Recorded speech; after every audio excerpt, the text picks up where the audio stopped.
You have questions, we have answers. This is Jane Muller. And this is Ken Muller. Welcome to our show, all about real estate with Ken and Jane.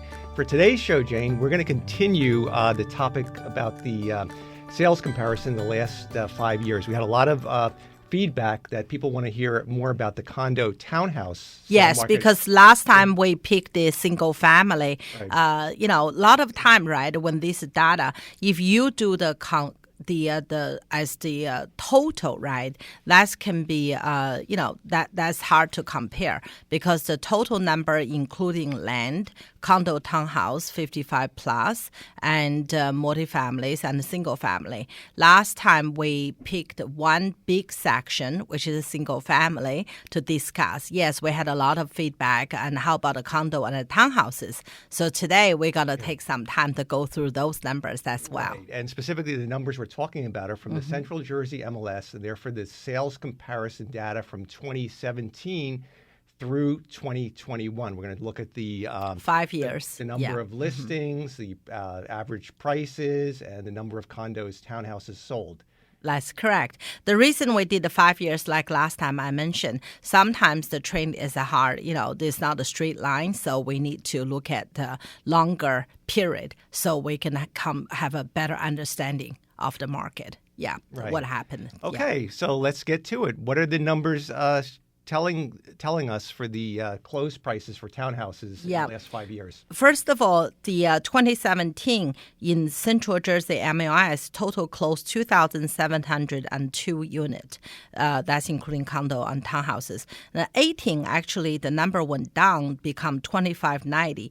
19 went way up again, back to 2,776. And 2020 went down a little, 2,652. And last year, 2021, went all the way up to 3,273. So the market has been, relative little bit up and down. But last year, 2021, reached the highest. 3,273 units sold in Central Jersey MLS, which is, big increase. Compared with 5 years ago, 2017 is only 21%, but actually it's not because, they up and down. But if you compare 2020 to 2021, they increased about 23% from 2,652 all the way to 3,273. So, so that's really a big jump. And I personally believe the condo and townhouses buyers is more interest rate sensitive because most of them are first-time home buyer and very much interest rate, driven. And there are some investors as well, obviously, because interest rate as well. So take advantage of that. Right. So mainly, let me just quantify. It's mainly interest rate driven as opposed to COVID driven, because a lot of the single family sales were COVID driven due to the fact that people that living in apartments want more space. They want the single family house with a swimming pool. They want to do more self-confined, self-contained entertaining. Yeah. So that's where you're getting at. Exactly. Thank you for clarifying, Ken. Yeah. That also during the COVID, a lot of people work from home and they need more space. So single family is really in high demand. Absolutely. Yeah. That's worth to talk about is which is not, we're not going to go into details. Even 55 plus home, right? I think based on my understanding, the market last year, 2021 or 2020-21 is huge increase. Why is that? Because the single family market went up so much and these people, the sellers have somewhere to live. So they buy 55 plus community as well. And Sure. Sorry to interrupt. And one more thing on the data. For Central Jersey MLS, it shows, like you said, it shows from 2017 through 2021, there was an increase from that period, but there were dips. It was not a steady increase like it was with single-family homes. Interestingly enough, for East Brunswick, it seemed like the number of condos sold followed that same pattern, where if you look at 2017, there were more condos sold in 2017 as compared to 2018. And then it went up a little bit in 2019. It was basically the same as for 2018, 206 versus 204. And then it decreased in 2020. And then it took a big jump up in 2021 with 259 condos sold for East Brunswick. So I think in East Brunswick, the last 5 years number is pretty much, almost like a flat line. 2017, as you mentioned, 213 unit, and 18 only 204, and 19 206, and 20 203. So it's pretty much, it's down a little, and then in the flat line. And 2021, everybody woke up, said, "Oh my God, the price went up. Let's sell the condos." Right. So the price went up. And if you look and speaking about the price increase, if you look at the price comparison from the closed prices for 2017 through 2021. The Central Jersey MLS, it shows a price increase of 26%. Remember the last one of the prior shows we covered the single family price increase. That was, I think, about 34%. So the condo prices have gone up quite a bit. Not quite as much on average as a single family, but still they've gone up significantly. I think the condo only went up significantly 2021. So they were like a slow warm up kind of thing, right? The single family shoot up 19 and 20 and 21 go further. I think condo just woke up, last year, 2021, a little bit 2020, 2021. Now, look at the market, today's market, there's really not much on the market on every category, really. Right.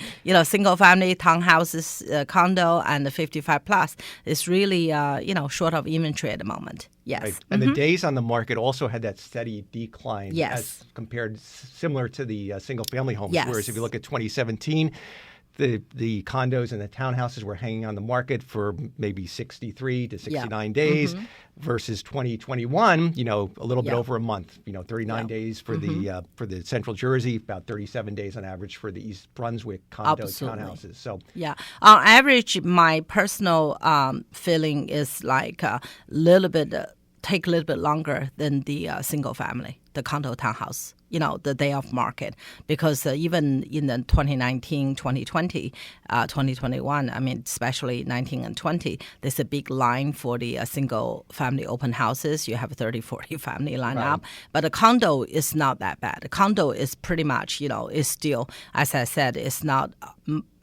really, as you mentioned, it's not a COVID-driven as much as the single families.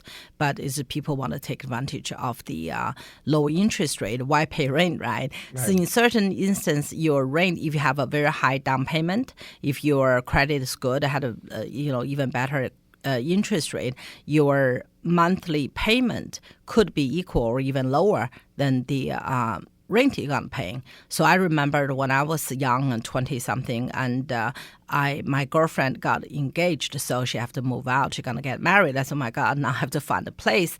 I tried to rent a place. And the real estate agent that time was saying, why you want rent? You could buy a house, your monthly payment could be less than the rent. I didn't believe him. I said, how'd that happen? It can't be. How can I buy a house? It's a huge decision. But nevertheless, he showed me the house. That time just happened in market. It was low. And I got something and then went to the bank. I asked the bank manager, is that true? They said, absolutely. They did a comparison. And in fact, they said, wow, after 20 years, the house is mine. Oh, my God, I couldn't believe it. So that's really good. That's why a lot of people decided to buy a condo, own something. And we have similar stories from our own buyer agent team where they were working with renters, and then they realized after going through the financials that they qualified, for purchase. So they ended up converting them in the process of working with a tenant. They converted them to a buyer and got them Yes, and one of our team member, I remember they went to apply for a rental and they get declined because many people want it, so they didn't get it. So instead of continue looking for rental, which is nothing available, they decided to purchase one. So they had a lender qualify them. They have a very good credit to start with, apply a rental, and the income is there. So at the end, the happy ending for everyone. Right, absolutely. And that's like real estate 101. If you can buy and don't rent, because with rent, as the old saying goes, you're just basically giving the money away to the you make the landlord rich, right? Rich, but you're not doing anything for yourself unless everybody has different lifestyle circumstances, unless you know you're only going to be in a location for a short period of time. But in most cases, it's general rule is it's better to buy, Yeah, and then when you buy is, first of all, you feel the ownership, right? And also with the condo and townhouses, we had a lot of clients. We sold a condo and townhouse. Later on, they buy a single family. When the family get bigger, they just rent it out, be a landlord. It's not like, it's a good stepping stones. And when you own your own property, you can put a lot of your personal touch. When you rent, there's really nothing much you can do, right? Right. But when you own something, you can put your own painting, you can do some renovation, some, change bathroom, kitchen to you like, there's a lot of things, and then you're going to enjoy it. Right, and then you're building equity the whole time. That's absolutely. Or some equity. If you have a mortgage, of course, you're paying a lot on interest, but then you're also paying towards the principal, and then it's taxed. The mortgage interest is tax deductible, so you get a plus the tax, the property tax too, the interest, and plus the property tax. Right, up to a certain amount in New Jersey now. Yes, that's right. changed, but it's still for most condos and for up to a certain level, you can deduct the property taxes. Absolutely, that's well within the tax limit. Yeah, absolutely. Right. Okay, last time we didn't have the chance to talk about a lot of sellers would like to take this advantage the market to put their house on the market. So today we're going to go through more details, and on the seller side, with this record high market, should you sell or should not sell? I have a lot of calls from the client. Not every time, most of the cases, yes, but sometimes better stay where you are. But why? So today we're going to discuss in more details about that perspective. Right, and I think that leads to the very first most important question that any seller has to ask themselves is, why do you want to sell? What's the reason? There could be a variety of reasons. Could be you want to capitalize on the high price, retirement, move closer to the kids and the grandkids, lifestyle changes. I don't want the single family big house anymore to maintain the yard. Upstairs, I want to go to my adult community, 55 plus, where I have the pool, I have the clubhouse, I have the cards, I have the social life, I have the games absolutely. and stuff. So, but you have to have a game plan as to where you want to go. Yes, you have to know where you want to go and also the time frame as well. Let's take a quick break and we'll discuss in more details when we come back. Okay, welcome back to our show. Today we're discussing the all-important question, why you want to sell your house. So we were whether it's a good time to sell your house, most importantly. I got caught a lot. The people said to me, Jane, I want to sell my house. But number one question I always ask the seller, why you want to sell your house? Why is that? Because sometimes, right, if the seller said, I want to sell the house because the price is high, my second question would be, where are you going? Because if you sell the house only because you think you're going to get a higher price, if you go somewhere to rent or to buy, the price is also high. In certain instances, right, my client need to move to another area out of state or other area in New Jersey. That particularly area could had a much higher growth than Central Jersey. So in that case, if your house sold 50, 100,000 more, when you go out there, you could have to pay 100, 150,000 more. So in that case, may not work out. If the only reason you want to sell is because you want to take advantage of the market. But if you already have a place to go, say a lot of my clients, they had a home already, in out of state retirement or want to move in with the children or whatever. So other reasons, that's absolutely a good time to sell. Yes. Right, absolutely. I mean, New Jersey is still notably one of the more expensive places to retire to, so you still are getting a migration, but you're going to but I think from our sellers are telling us a lot of the other states that typically had lower cost of living, like South Carolina, North Carolina, their prices are going up because you're getting a more influx of people, and that's just the demand is bumping up the home prices there too. So it's not absolutely always, so it's well said that it's not always that you're going to move out of state and get this dramatic savings. It really depends where you're going and the circumstances of absolutely. And the second question I always ask the seller is, what's your time frame? Because a lot of time, right, the seller may building a new home, right? For example, today's world, because of the pandemic, because the raw material shortage, your new building may not finish on time. Say if you put your house on the market now because you do not want to miss the market, if your new home delayed for a month, 2 months, 3 months, 6 months, and how much flexibility we have. So that's sometimes, right, as a real estate agent, our job is to bring up the question and then bring to your attention. So we discuss all these possibilities. So when you're well prepared and when you're actually in the transaction, you feel that was easy. It's not because it's easy, because we planned it well. So I did had owner. They had the new construction at the end delayed, but luckily they only delayed for about a month or two. So the buyer was extremely flexible. So we were able to negotiate with the buyer the user occupancy. Because just for the listener there, right, when the buyer buy a home, they lock in the interest rate. Interest rate normally is 60 days. Rate lock. Right. If you go beyond that, they either have to pay more for to extend that lock, or they lost it. So that's why the options is either they pay extra to extend it, which happened before, like 2019 when the pandemic lockdown happened. My client couldn't move out the state, so they have to, right, at that time they have to pay the buyer for the rate lock. That's almost $2,000. So that time that's very expensive.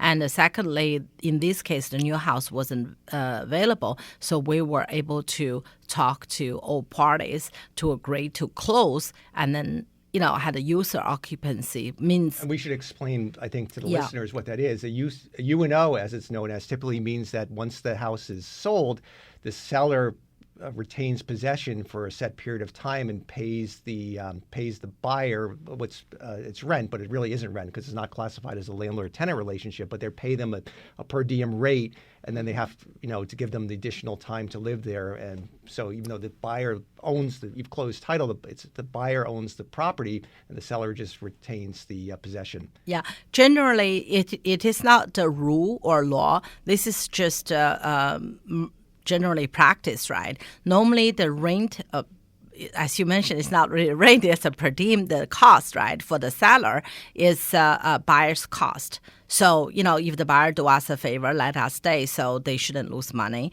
Generally speaking, is the cost, which is the interest rate, the insurance, the property tax. Right. If it's condo, townhouses, HOA, just basically how much cost the buyer. So that's normally is a per diem. Per day cost, right. Yes. Also, the user occupancy can be also used for the buyer. For example, right, if the house is vacant, the seller already moved out, and the buyer need to move in, the lease is end. Otherwise, they have to renew another year. Or the buyer selling the other home, they have to get out before they close the other place, but they need that money to buy the new home. Sometimes user occupancy can be both way. Can be the buyer move in, pay the seller as well. Right, but let me jump in here, Jay. Normally, any good seller attorney will not allow that. Yes, because that gets into a dangerous situation, because God forbid the buyer doesn't get the funding for the mortgage, and then you've got a buyer in the house, and it's a very difficult. It could be a very difficult situation. So normally, as a general practice, I don't think many seller attorneys would sign off on that. The other way around is a little bit different, because the seller's already in the house. If they stay pursuant to U&O, that's okay. But if you're entertaining the idea of a buyer going into the house before they have title, and then paying, then if something happens, or God forbid the buyer loses his job, there's a death before the closing, then and then the family is living there, then it can get very difficult. Messy, and then they've moved out, and then they can't be displaced right away because they've got to find alternate housing, and then you could get into a very complicated process, and it's yes. I mean, you guys can hear Ken and I, like yin and yang. So Ken is a licensed attorney in New Jersey, New York. Sometimes he'll wear his attorney hat, even though he's not no longer practice as attorney. But he's thinking still that way. So I'm the salesperson thinking about more from practical. You're thinking about how to get the deal done. I'm thinking about what can go wrong during the process. Yeah, well, it depends who I represent. If I represent a seller, I agree with you. Right. Let a buyer in there, there's a huge, risk. But if I represent a buyer, obviously it's my job to convince the other side, because circumstances we need to move in. For example, just like I mentioned, right? If we selling our condo, for example, moving the single family, but we need to close our side and we need the money to buy your house, but we need to get out so we can close that one. So what's the option, right? So, you have to always, it really depends which side you represent. So that's Right. very interesting. Of course, absolutely, right. Yeah, so basically the whole process we spoke about so far is basically the considerations before you put the house on the market, basically whether you should put the house on the market and what you should consider, and then the timing process, which is, we're going to get into like the timing process now. Let's assume that the sellers made the choice. They're educated. They're putting the house on the market for a good reason. Let's talk about what happens once they decide. Once they decide to put the house. Let's talk about the prep work that. Once you decide to put on the market, so you can see how excited I am. Yeah, as soon as that's my expertise area. Yeah. So once the seller decide, you want to put on market and for a good reason, and we have to have a house prepared, obviously. Just like if we know you have a friends visit us, we have to have a house prepared. Mm-hmm. So at the moment, right, because the pandemic, because you have a lot of, restrained, hard to get the contractors, so on and so forth. But I feel we still should take care of the house, like a declutter, and sometimes you have to see the house, right? Whatever we put in, we have to make sure it is worth it. You don't want to put something in the house which the buyer don't see a value or may not appreciate the full value. What do I mean by that? Sometimes I have the seller ask me, say, Jane, I had a very, very old kitchen. Should I replace the kitchen? Or sometimes even worse, said, my kitchen is old, but do you think I should spend $5,000 to make granite countertop? I said, no, because if you have an old kitchen, like 32, inches kitchen, the buyer going to knock it, going to open up and do the new style. You put a granite countertop, and the buyer is going to redone the kitchen. Maybe throwing away good money because you could be doing one part and of it. More work. And then the buyer that comes in may totally may gut the whole kitchen and then may relocate the counters and move things around. So you're just basically throwing money away. It's better just in most cases. It's not worth it. It's not worth it, and it's best just to leave it as is. Yeah. With certain So that's really case by case. I would recommend the best thing is to have a real estate professional like myself come in. It's a case by case. Some house we recommend do nothing. Some house we said you do something. Some house really need it totally redone. So it's a case by case. What we think is going to benefit the seller the most, right? For example, I had an owner going to move out the area. They got a job transfer. They live in the house since the 80s. So the house is really, the painting still 80s. It's in good condition. The house is excellent condition. Wallpaper, I think. Wallpaper, and they had the lighting from 80s, the fluorescent light, and they had a carpet from 80s as well, because the family always take off shoes, like our family come in, take off shoes. So everything is good condition, but it's very much dated. But the good thing is they updated the kitchen. The kitchen is a newer kitchen. So what was your recommendation for that particular house? What to do to get it ready? Absolutely. At that time, I suggest the seller do something. The first seller was hesitated. I said, you know what? Let's take the wallpaper out, because a lot of younger generation, they think it's too much work, and and the house look really dated. So let's take off the wallpaper. Let's change the lighting fixture to the simple one. Sometimes it's really cheap, the new style, like $30, $40 the light, right? Mm-hmm. And they had a fan in the room, this really old style. I said, you know what? Just put a nice lighting, like a $20, $30 and just put there, and change the switch. Because a lot of time, right, the switch is not much money, but when you paint the house, you have to take the switch down anyway. Right. May well just replace with a switch plate. So make the house look really nice. So we take off the carpet, and the contractor actually suggested to finish the floor. So that's debatable. Sometimes I would say leave the floor, even though they may not perfect, but how do we know the buyer like our color, right? And they may want to be darker or lighter. But in that case, the house, when we did a natural color, so so make the house much more bright and elegant and, just like sharp, right? So we did that. After we finished that, the owner said, oh my God, the house looks so beautiful. I don't want to sell now. I don't want to leave now. Yeah. We put on the market that weekend. Multiple offer came in. At the end, sold over asking. Right. Yes. So the bottom line is sometimes a little bit of effort can go a long way. You take out the carpet, you paint, you get rid of the wallpaper. You do these, these things don't have to cost an arm and a leg, maybe a minimal expense, but you get a big result from it. Yes. As they say, sometimes a touch of the brush can make a huge difference. That's right. And sometimes even simpler. For example, I want to say a house, the outside, they have a lot of algae, right? That was in the summertime. I said, why don't we just, power wash the house? And then in the front step, and there's a lot of algae as well. And some just small touch up and make the house pop. So, the shutters from the window, so you paint a little bit. You don't have to paint the house. Just paint the shutter, paint the front door. That make the place pop so well, look so nice on the picture. And then along with that is decluttering. Less is best. So whatever you don't have that you can put in the garage or the basement, but get out of the main living areas of the house. It'll make the house appear better, less spacious. Absolutely. Sometimes, right, some people will say, oh, do you do staging? In fact, a lot of people have misunderstanding about staging. We're going to have a special show about staging because real staging is you have a crew come in to repaint the house, refigure in the house, and put the other different furniture and decoration, make the house different. That's real staging. But generally speaking, declutter, that's kind of staging, that's right? Kind of, it's free. So you just move the furniture around, use what you have. Once again, you can have a professional real estate agent like myself, very experienced, and we can see, how to make your house look bigger and more open and, just a lot of stuff. I would say pack them, get rid of them if you don't need them because you don't want the last day when you move, you have to do all that.